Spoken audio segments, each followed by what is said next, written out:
quarts of cream. 5 cups of cheese. You people that like to put 20 different cheeses on your mac and cheese, you have fun with that. I'm using cheddar, Monterey Jack, and Muenster. I'm actually making 2 batches, as you see, so 2 1-pound batches. So my general ratio is a quart of liquid. It doesn't have to be heavy cream, it could be milk, but you know, who wants, you want fatty mac and cheese, I think. If you want healthy mac and cheese, I don't know what to tell you, go get some vegan cheese and have fun with it. But yeah, so 2 pounds of macaroni and cheese cooked, blah, blah, blah, blah, blah, blah. Down to business. You see, basically what I'm doing, I have my onions going. I'm going to basically make a bechamel base. The bechamel is a mother sauce. It is a white sauce. It is a culinary staple. This is the way, once again, this is the way I do my mac and cheese. You might do it differently. You're watching this video because you want to see how I do it. So this is the first step. So I, got a nice little saute going on these onions. Like I said, I'm doing 2 batches. That's why I have 2 pots.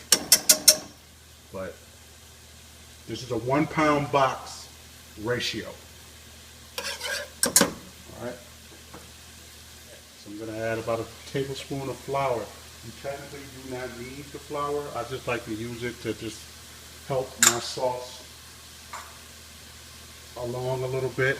A little HGH, little performance enhancement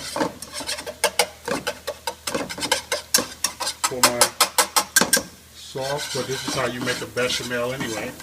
Is basically making a roux down at the bottom. So some people use flour, some don't. I do because I'm making a bechamel. Next thing you want to do, one of the most important steps, I'm going to season with my mix of onion powder, garlic powder, salt and pepper. Right? Remember, season from the ground up. Okay, then I'm going to turn the heat down. I added about a half a cup of cream, just to, you definitely have to whisk it, or you don't want your flour turning into dumplings in here. So,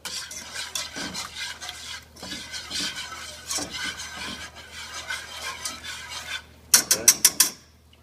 See how that's starting to thicken up pretty fast. Next, you see I have cube cheese, I have grated cheese. This is for the sauce. This is for right before I get ready to put the macaroni and cheese together. It's the grated cheese to go on top. So I'll just add the cubes.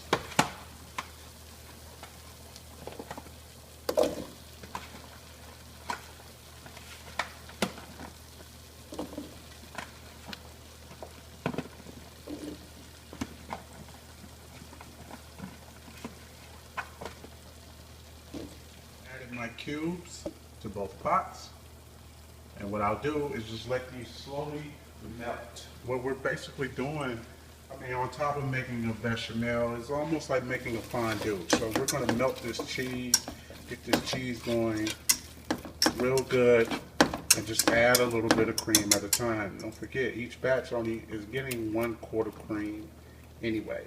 So this is how you make sure you have a nice foundation on your macaroni and cheese by making a cheese sauce, as opposed to just tossing it in cheese and calling it mac and cheese and then everybody talking about you that you make whack macaroni and cheese. I've split up the first quart in between these 2 pots. Once again, I'm making 2 pots, so I split up the 2. I'll add the second one once the cheese starts melting. The cheese is going to help thicken the sauce also. At this point, you probably want to add a little bit more salt and pepper. Season from the ground up. That will probably be the last time I add salt and pepper, because if you cook your macaroni, your pasta correctly, you cooked it in salted pasta water anyway, so it should be seasoned. You're just seasoning your actual sauce. At this point, you're not seasoning for the pasta to have salt. If you cook it correctly, once again, it should be fine. Very careful with the heat. Make sure that it's not super hot or everything's going to stick to the bottom. So this is the most careful stage of making this sauce. I've actually added about a tablespoon of mustard because the mustard, I mean, most recipes call for dry mustard. I use just regular mustard. It just, cheese and mustard go hand in hand. As you see, all the cheese is melted. It takes about 10 minutes. All the cheese is melted. Nice, beautiful consistency. I'll then split up this quart in between these two.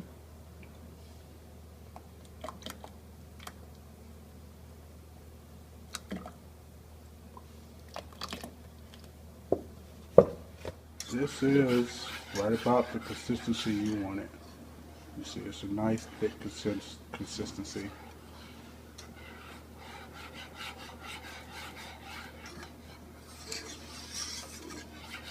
Now's the fun part.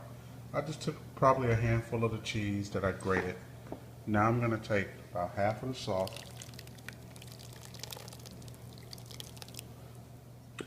and I'm going to mix this all together. Just enough to get every piece of macaroni in here wet.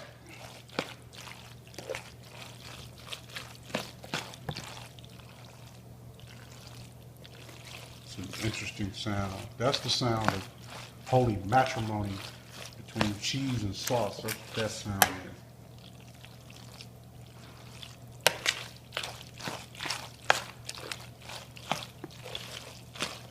Now, got my Pyrex.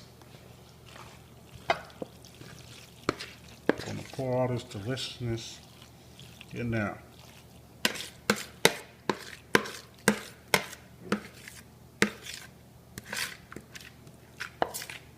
I told you we'll talk about this. I like to take Ritz crackers and pretzels and grind them together as opposed to breadcrumbs. Then I toss in a little bit of truffle oil as a different taste. My macaroni cheese, I don't want it tasting like everybody else's. You got to find some type of niche to make it your own. So I'm actually sharing this with you. You know, pretzels, Ritz crackers, a nice crust on top of this, and then tossed in a little bit of truffle oil. That's that. You bake that boy for about 45 minutes, 30 minutes to 45 minutes on 350.